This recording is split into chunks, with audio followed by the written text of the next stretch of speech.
Welcome back to my channel. I'm Joe with Smokin Joe's Pit BBQ. On today's video, I'm going to show you how to break down an entire strip loin into New York steaks. Stay tuned.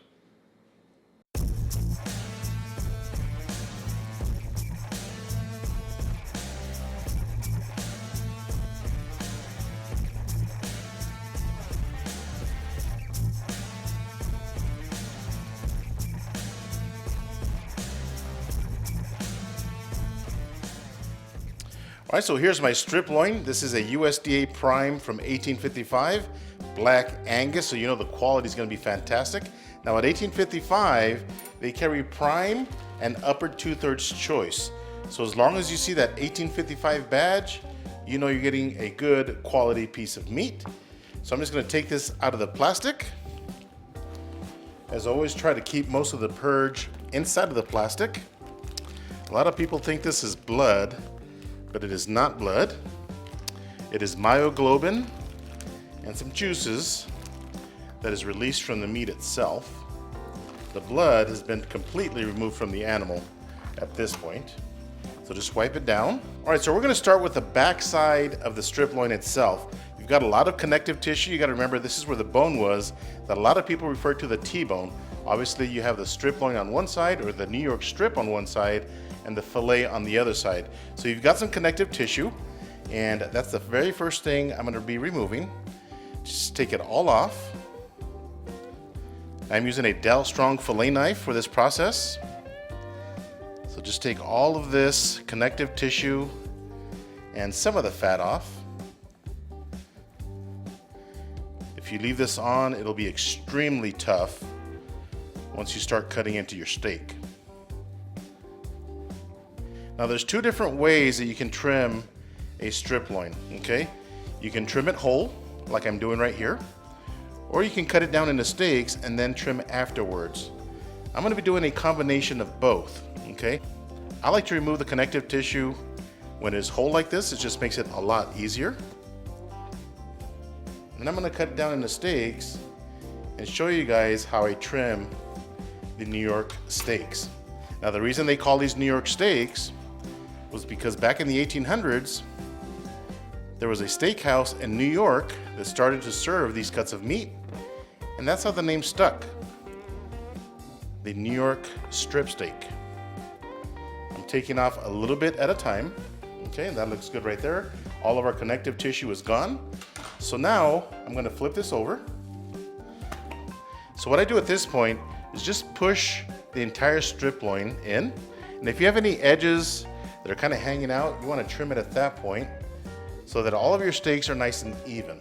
Okay, like on this side, it's uneven. So I'm just going to straighten this out. It's going to be a thinner steak, obviously. But I'd like to start with a nice square piece of meat. Okay, just like that. And I like my New York strip steaks about an inch, inch and a half, inch and a quarter or so. So I'm just gonna measure out about an inch and a quarter and cut a nice straight line.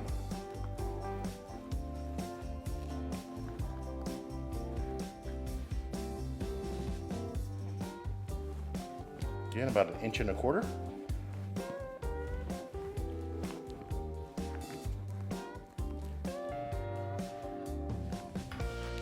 And continue that process until you get to the other side.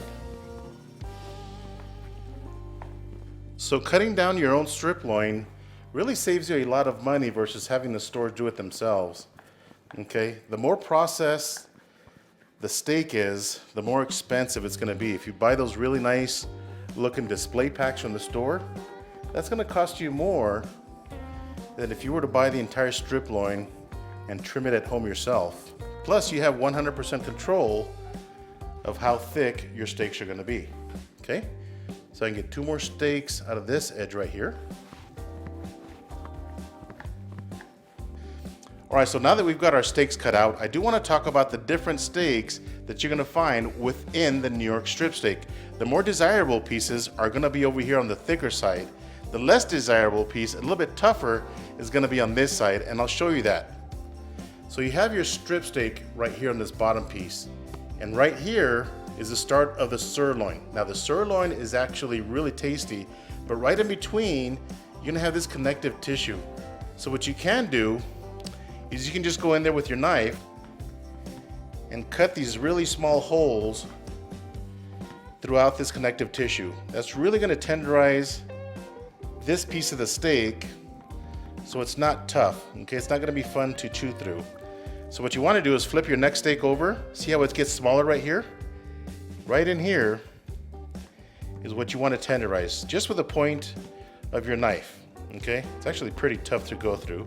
So you just wanna break that so it's not as tough,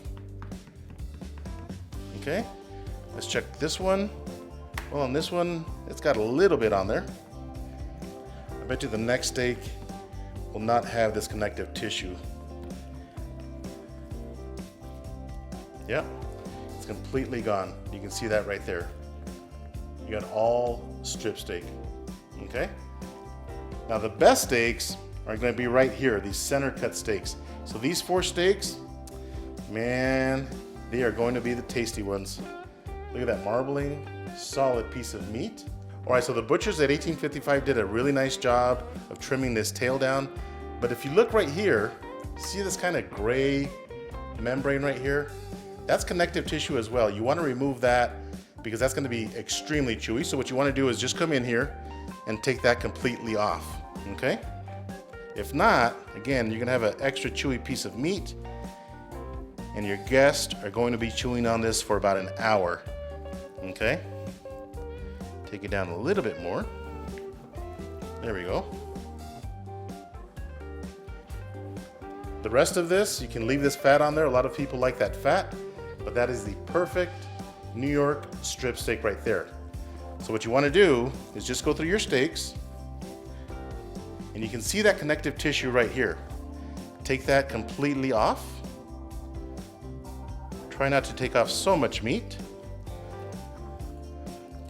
And just go through all of your steaks and do the same thing.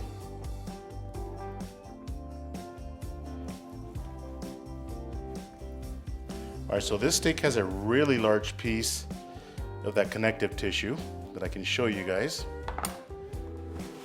You see that right there? See how thick that is? That is not edible, okay? So you wanna make sure you take that completely out. That connective tissue is so tough that you can make a belt out of it, okay? You cannot break through that stuff. All right, so here are 10 beautiful New York strip steaks. I'm gonna wash up my hands and show you what I do to preserve these. Stay tuned.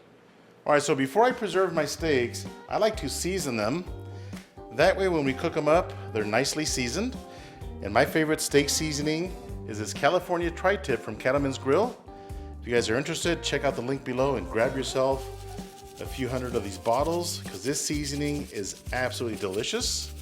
So add enough seasoning. So this steak seasoning is absolutely fantastic. It's nice and coarse. It's not all ground up, super fine.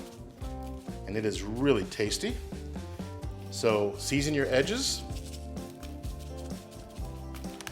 All right, next, I've got my vacuum bags right here from meat. Just throw your steaks in there.